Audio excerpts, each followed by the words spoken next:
know, of course, that probably the biggest long-term problem we face as South Africans isn't electricity or fuel prices or even food prices. It is unemployment and youth unemployment. Pali Lehohla is a former statistician-general of the Republic of South Africa, a man with the most immense knowledge about our country. Mr. Lehohla, good afternoon to you, sir, and thank you for your time. If you look at our unemployment numbers, how have they changed over the years? It seems to me that for the last 20 years, maybe, they've been going up.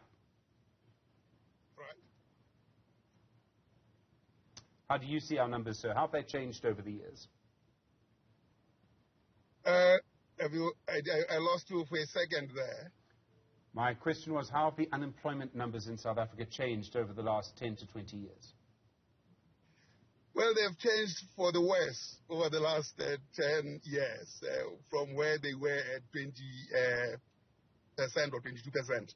The best level of unemployment we had was in 2008, 2009. From there, we have actually been experiencing a decline in levels of employment and therefore higher unemployment. Last year was the worst, and it continues to be that way. I mean, a 0.8 percentage point difference from the last quarter to this quarter is really not any significant difference. We still have 34.5% unemployment, and then, of course, expanded unemployment included there raises this by another 10 percentage points.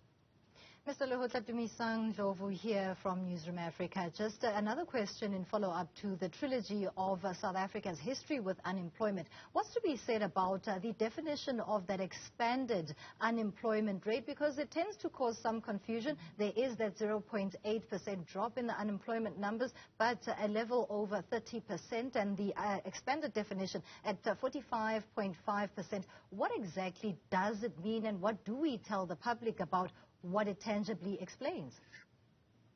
Well, you know, the point is for international comparisons, the official unemployment is the one that we pronounce on, which is 34.5%. But we know that discouragement is a reality in that people stay far from urban centers. They have taxes to pay. The labor market is depressed, and therefore their search behavior is it's muted. They don't go for search, but they know that if there was a job, they would go. So you have to have the two. So the reality in South Africa is that 1 in every 2 people who are able to work almost is unemployed. That's an explosive situation. Of course, we have been in this situation for a very long time. So saying it's explosive is probably not so true because it has not exploded yet. Let's expand on that, Mr. Lehohla. It has not exploded yet, and it says a lot about the resilience of the South African people. But at this rate, we've been terming it a ticking time bomb for quite some time, especially when we look at the rate of graduates that are unemployed, and over and above that, the masses that are not even in higher education institutions, and that on its own becomes a barrier to entry into economic participation. Yes, I mean, the situation is self-feeding, and I think we are at a precipice, and when it explodes, it will definitely explode. One of the things is that, of course, graduate unemployment is very low. It's about 12%. So it's not anything to write home about. In an unemployment that is 45%. Graduates are not so unemployed. But the other tertiary is a big problem, and this says a lot about our changes to education system, where the AMBACs, the technicals, the technical training systems that we used to have that produced very, very good technicians were turned into universities, and instead of doing the plumbing work or the electrical work, people speak English to these problems and don't solve the problem. So you see the level of unemployment amongst those people higher in the post-1994 period when we started merging these institutions with universities to make them into universities compared to when they were actually technicals.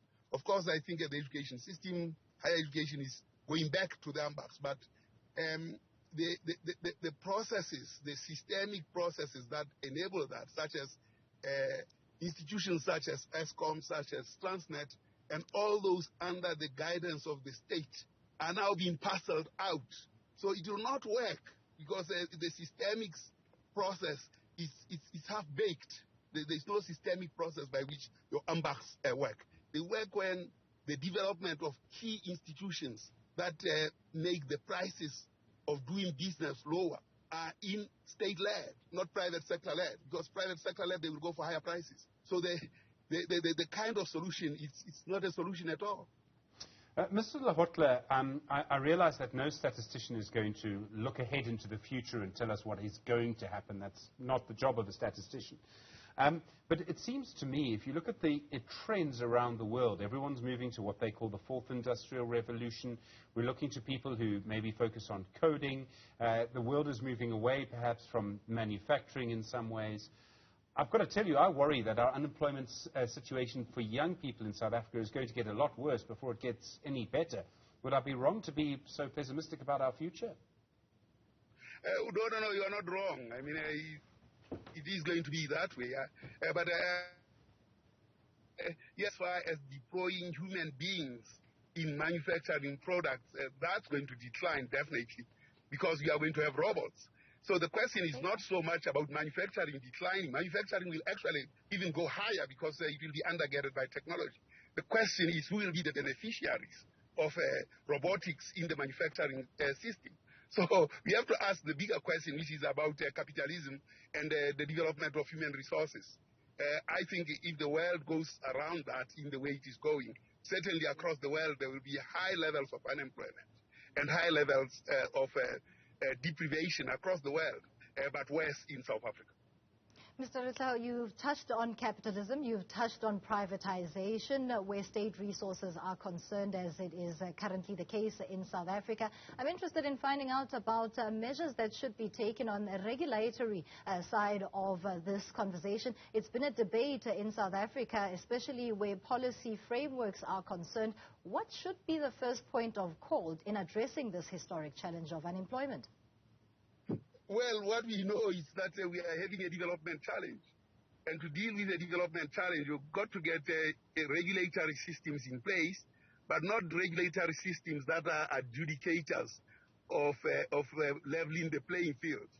It must be a regulatory system that is a developmental, that drives the developmental agenda. Therefore, it's not an adjudicator of level playing field. It is a developmental agenda that addresses specifically the structural challenges. At the moment, we are saying government is a referee. It's a referee in favor of the poor. That must be very clear. It can't be anything else. That's why we have government, because there will always be disadvantage. And you need government to cushion that level of disadvantage. But where the underdevelopment was deliberate, then government must unlock that space very, very deliberately. And therefore, it's not an adjudicator. You mentioned it's not deliberately. an impartial adjudicator, it's a partial adjudicator in favor of the poor. You allude and attribute to the word deliberate, and I'm interested in the aggressive, deliberate attempt on the side of government as well as private business to attack unemployment head-on. We've had frameworks before, and implementation has been lacking on that side. What's to be said about an agenda that is sought in South Africa that is solely directed at ensuring that the private sector, along with business, creates a climate that is absorbing jobs? It's when you actually dispense, or rather dispense with the fundamentalist market fundamentalism that we have followed all along. We really have to abandon that, because it will never solve the problems that we have. It actually is it becomes the tragedy of the private and the tragedy of the commons simultaneously. There's always a concept of the tragedy of the commons when things are in the public space, in the public domain. But this time around, the way we have done things, it's actually to perpetrate the simultaneous tragedy of both the commons and the private. So the private are as equally aggrieved as are the poor, except that the poor have nothing to eat. Mr. Lehohla, in a way, what you're suggesting is the explanation as to why inequality in our country has probably increased since 1994 rather than decreased. It's a very complicated issue, and people will have very different views on that, but I suspect that's in a way where you're going. It seems to me one of the urgent things we need to do now is that we have millions upon millions of young people who were and I use this word carefully, betrayed by our basic education system. They did not, frankly, get a fair chance at education. Do we need... Go on. No, continue. Sorry. I wanted to ask, do we need a proper, massive, well-resourced, digital, online education system for young people? In other words, people who are maybe 16 to 35 years old, in a way that they can get a qualification that will actually get them a job, rather than the qualification that they thought they got at school, which hasn't got them a job. Well, in part it will help. In part it will help because I think technology will mitigate. But at the same time, it's who owns the technology. Because for as long as the technology is privatized in the way it is privatized, it's not going to solve the problems of inequality. It will generate the worst forms of inequality and slavery than what we have seen. Because your data and my data will be in the private hands for the benefit of the private hands, and it will not address the developmental long-term challenges. When they are tired of that, they'll spin it off and leave us as though, just like that, or use it for other sinister side of technology. So socializing technology is very, very, very important. I mean, if you read Marxism and Leninism, there is no space for capitalism in an information era, because information unleashes and it makes things non-rival. It is an abundance economy. But we see with technology, we are actually trapped in a scarcity economy. That's a contradiction in systems thinking. And it is driven by capitalism.